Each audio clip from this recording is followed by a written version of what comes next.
Magandang araw. Ako ngayon ang iyong magiging guro, Elias Purisima, na ngayon ay ating pag-aaralin ay ang baybayin. Unahin muna natin ang kasaysayan nito. Ang baybayin script ay nagmula sa India na Brahmi script ng India.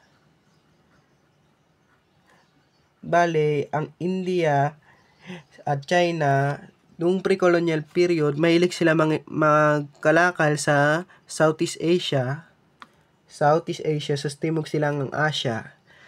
At ang unang dinatnan ng Brahmi script ay sa Java, Indonesia.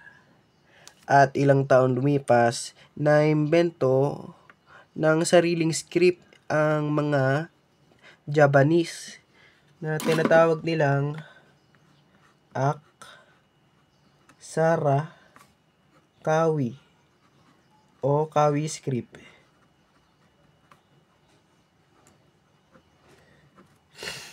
Ang Kawi script, ito ang naging pinaka main na script na ginamit ng buong Southeast Asia. Bale, ilang taon lumipas, nagkaroon ng sari-sariling mga script ang mga Southeast Asian na galing mula sa Kawi script o Aksara Kawi. Halimbawa, sa Java, nagkaroon sila ng Aksara Jawa. Sa Cambodia,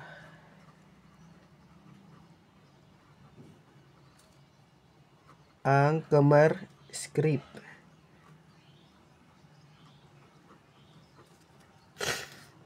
Doon naman sa Palawan, nagkaroon din sila ng sariling script na ay ang Tagbanwa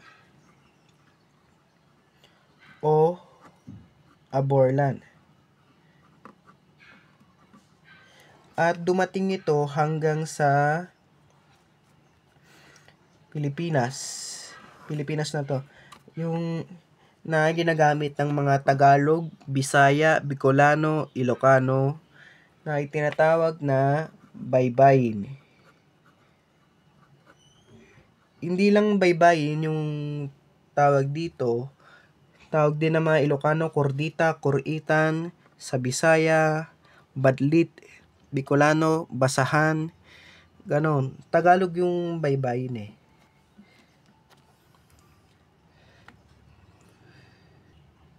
Sa sinaunang panahon, ang baybayin sa Pilipinas, ang uses nito, yung ginagamit nito ay para sa mga sa mga panunula. Magsusulat ka ng tula, kanta, sa basta panitikan, o kaya minsan telegrams.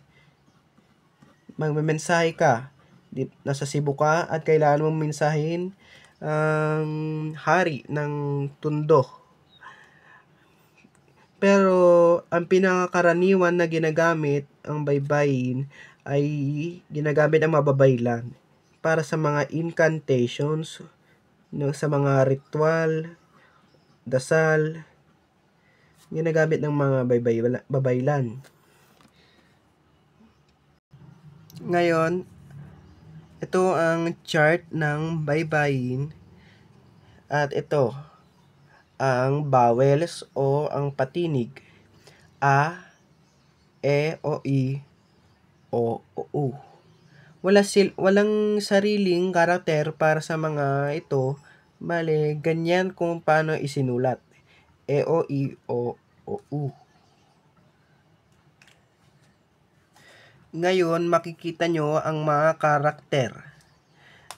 Mga katinig. Ba, ka, da, ora, ga, ha. Nakikita nyo yung karakter na da, pwede din tong tawagin na ra. Pero sa basahan script ng mga Bicolano, ganito ang letra nila para sa da. At meron silang sariling karakter para sa letrang ra. Ngayon, yung hindi pa naman standardized yung baybayin, pero meron ng modern version nito. Bali, pwede nyo gamitin ang da bilang ra. Lalagyan nyo lang ng hiwa, bigkas na dyan agad ay ra.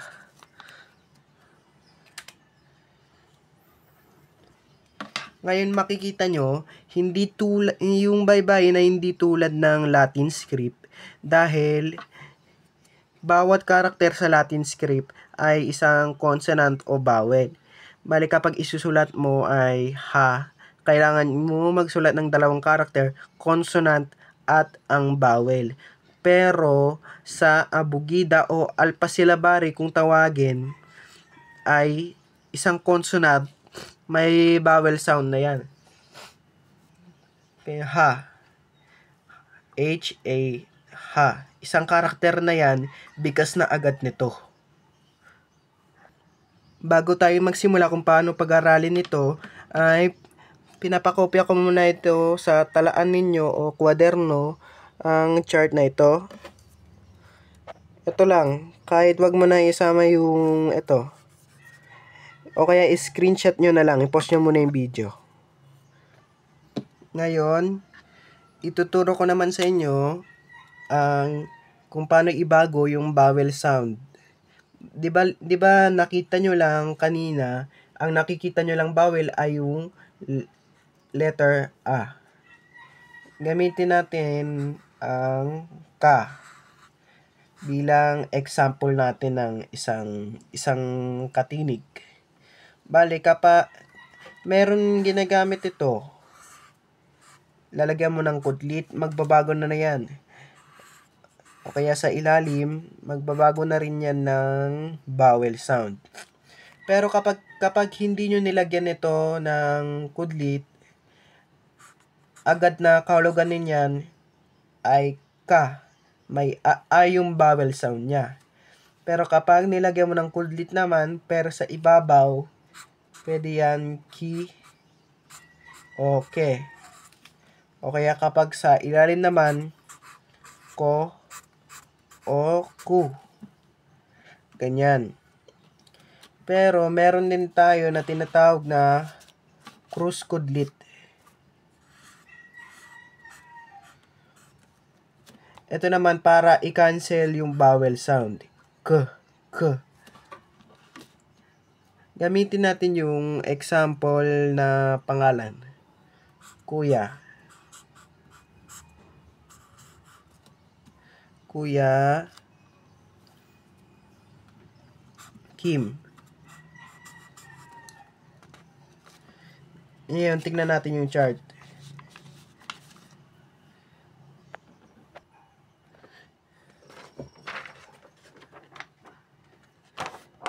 Di ba, ito, di ba? K na yan, di ba? Dilagay natin dyan, K. Basa dyan, ka. Pero kapag gusto mo gawin ku, lalagyan mo ng kudlit sa ibaba. Ngayon, tignan natin yung chart. Ayan, letter ya. Ya. Diba may notebook na kayo dyan? Tapos, ki. Gamit niya letter K. Pero yung vowel ay I. Lagyan natin ng kudlit para maging ki. At ito na, at ang M. Yan. Diyan mo na ika-cancel yung vowel sound. Ku, ya, ki, Kuya Kim.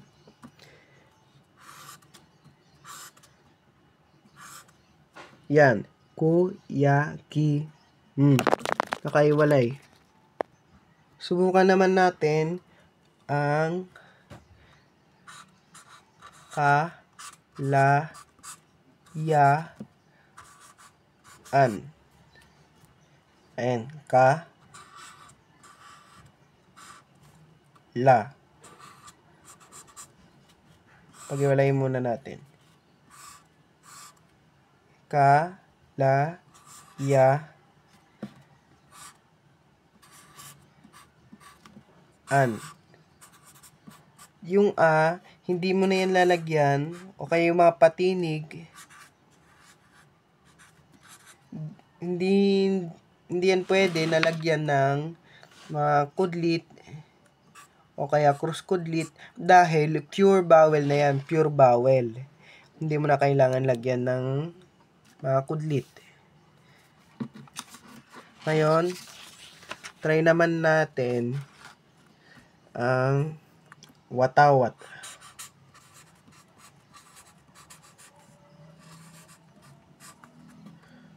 Wa, ta, wat.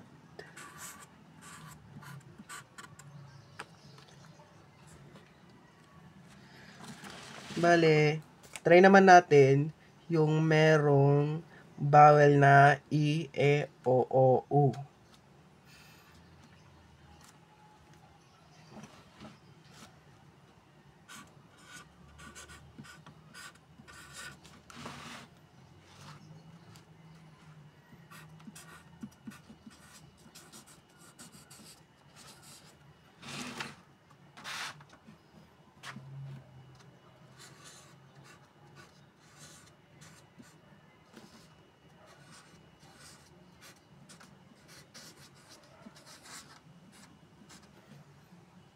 Yan, puto, kisame.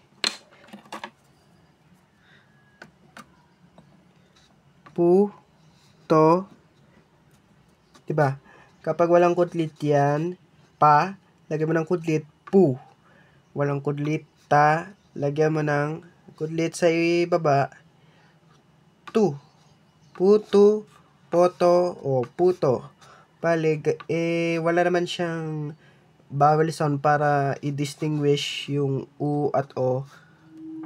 At sa kisame, ki, lagyan mo ng kudlit sa itaas para maging ki, i, o, e yung vowel niya. Ki, sa, me. Yan. Ganyan kung paano isulat ang baybayin, kung ano yung sistema niya, kung hindi siya tulad ng ng Latin. Maraming salamat sa pagpapanood. Ngayon, magbibigay ako ng talasanayan sa ibaba ng comment section na magbibigay ako ng mga salita na pagpapraktisan nyo. Isusulat ko doon ng mga salita at dapat i-translate ninyo sa baybayin. At kung wala kayong baybayin keyboard, download nyo lang yung Gboard at hanapin nyo na lang yung baybayin. Maraming salamat sa pagpapanood.